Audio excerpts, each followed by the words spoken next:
i-wiring na naman natin ito mga cobra. Itong ating schematic diagram na 3 lamps in parallel controlled by single pole switch. Ngayon mga cobra, i-actual natin ito. Panoorin nyo ako paano ko i-actual. Ganyan mga cobra, ito yung line 1 natin. Naka-live tayo. Simple mga cobra, madali lang tayo mag-wiring, mag-actual pag may diagram tayo gaya nito. Kasi ba, kita nyo yung red na yan. Yun, ang ibig sabihin, nakaparallel yan mga cobra. Connection yan sa Hindi katulad dati yung natin, last na video na series connection. Naka mga cobra. Puro ito blow. Sa coding niya nun. Kasi pag ganun lang yun. Kasi naka yun mga cobra. Series yun dati. Ito mga cobra. Parallel. Panoorin nyo mga cobra paano natin ito i-wiring. Nakikita nyo ating backup cord. Panoorin nyo mga cobra. Ito mga cobra. Tatanggalin muna natin dahil nakablow ito. Papalitan natin ito ng kulay pula. Itong natin. Malinya niya mga cobra. Para hindi tayo malito.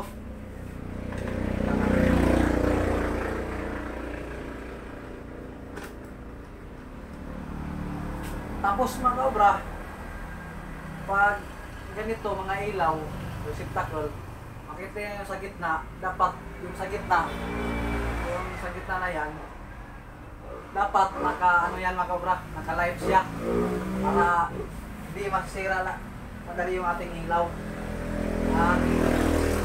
Pag naka-off ang switch, kaya yung iba kadalasan mga cobra, pag hinawakan mo yung ilaw, pag hinawakan mo, umiilaw siya kunti dahil baliktad yung niya pagka wiring. Kasi pag may live na, plus hawakan mo, ground yung kamay mo mga cobra, kaya iilaw siya ng kunti. Kaya ito mga cobra, ang technique natin, take note na yung sa gitna, palagi natin sa live na control sa ating switch. Yan yung mga cobra. Tingnan nyo ito. Ito tatanggalin natin. Palitan natin.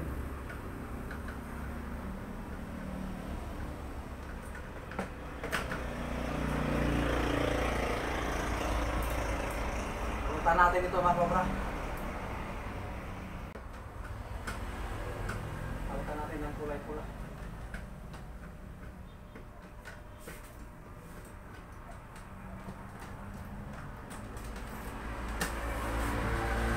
Ito mga cobra, may read na yung para sa live natin. Palitan natin dito. Natin kulay para may color coding tayo mga cobra. Color coding.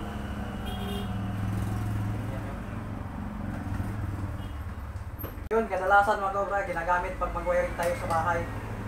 Kasi yung yung series, minsan sa lang yun mga cobra, mga bar, magpa-light sila. Ngayon mga cobra, papalitan natin ng kulay pula.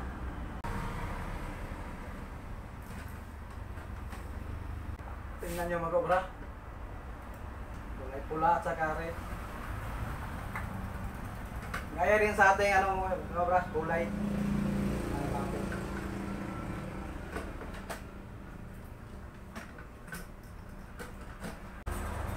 Dali lang mag-wiring mga cobra. Ito ay 3 lamps in parallel controlled by single pole switch mga cobra. Mga connection sa mga ilaw natin mga cobra. Parallel. Maya malalaman natin mga cobra kung nakaparallel talaga kasi pag kinuha natin yung isang ilaw, hindi mamamatay yung iba. Kasi ang ating connection ng pagka-wiring ay naka-parallel. Okay? Ito mga cobra, puntang switch ko mga cobra. Return mga cobra. Return lahat ito mga cobra. Wala mga report. Ngayon, slice na natin. Natin i-connect na.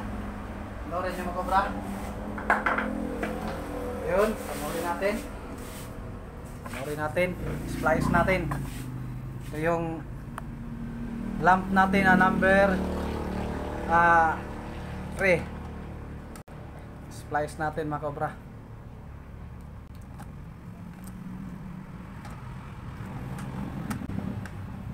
Ito mga cobra, pang demo lang natin ito. Kaya hindi na natin lagyan ng electrical tape. Pero pag ano na mga cobra, pag sa ano na actual na sa bahay natin mga cobra, kailangan electrical tape pa natin. Dito demo lang ito mga cobra. Yun ang connection mga cobra. Galing sa ating ilaw na ano tatlo. Ito mga cobra, yung kapangalawa. Connection na naman natin. Ano to mga cobra, bali dito na tayo. Connection natin ang ano sa ating ilaw, tapos ito para sa ating switch.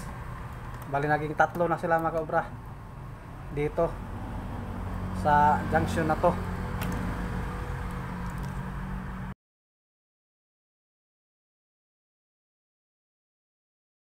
Tapos yung kulay blue galing sa pangatlo, ito yung pangalawa.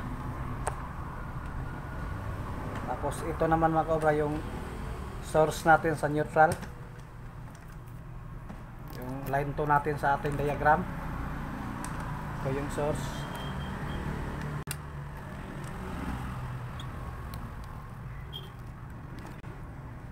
Pang demo lang ito mga cobra, kita nyo. Okay. Tapos dito tayo po sa number 1 natin. Number 1 natin na ilaw. Yan yung mga cobra, number 1 natin na ilaw. Ano naman tayo ulit? Ito para return sa ating switch. Ito. Dahil yung isa sa naka line 1 na yan, galing sa ating ano live. Tapos dito mga cobra, splice natin dito.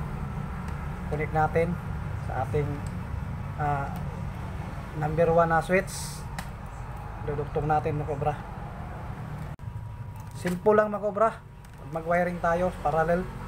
Kasi ito yung kadalasan mga cobra sa ating mga bahay. Kasi yung ano mga cobra, yung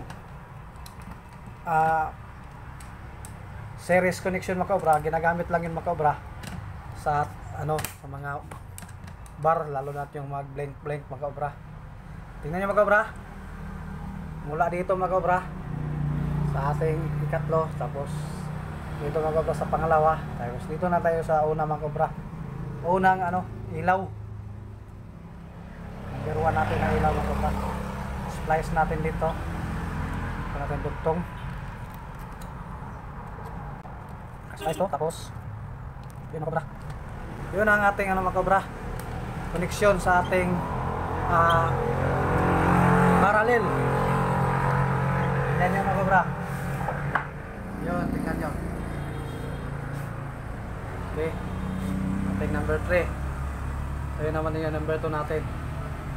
Yun, return papuntang switch mga cobra. Yun, tingnan natin mga cobra. Check natin, titester natin ito. Baka ano nagka short circuit. Titest natin mga cobra para malaman natin kung ano gamit ang ating ano mga cobra,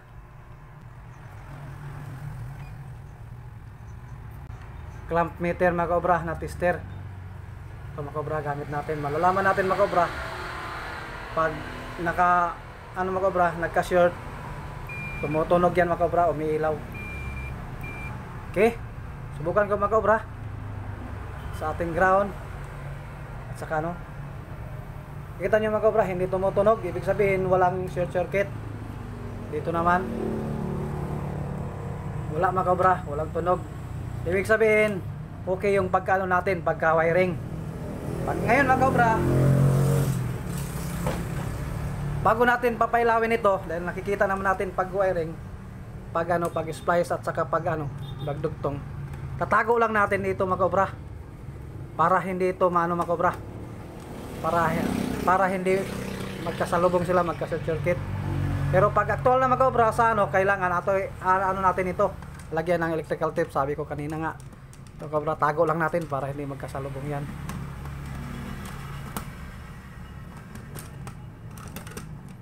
Tago lang natin mga cobra.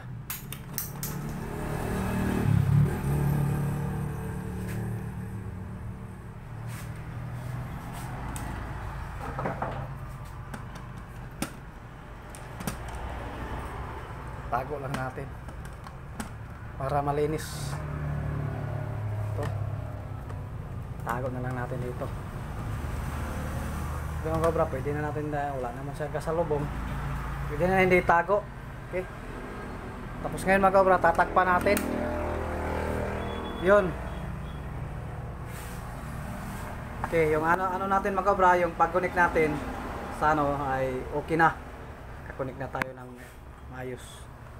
Ngayon mga cobra, tatakpan natin ating ano para hindi tayo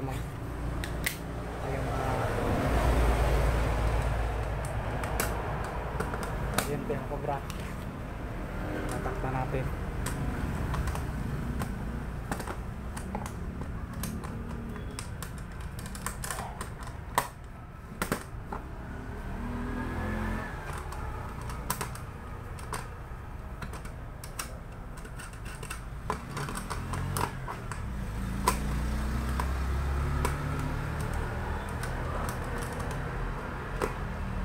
Okay. Okay, cobra. Kulang natin ilaw na lang. Lalagyan na natin ng ilaw. Lalagyan natin ng ilaw. Ito, ilaw natin. Tapos ito mga cobra. Okay. May tatlong ilaw tayo dito mga cobra.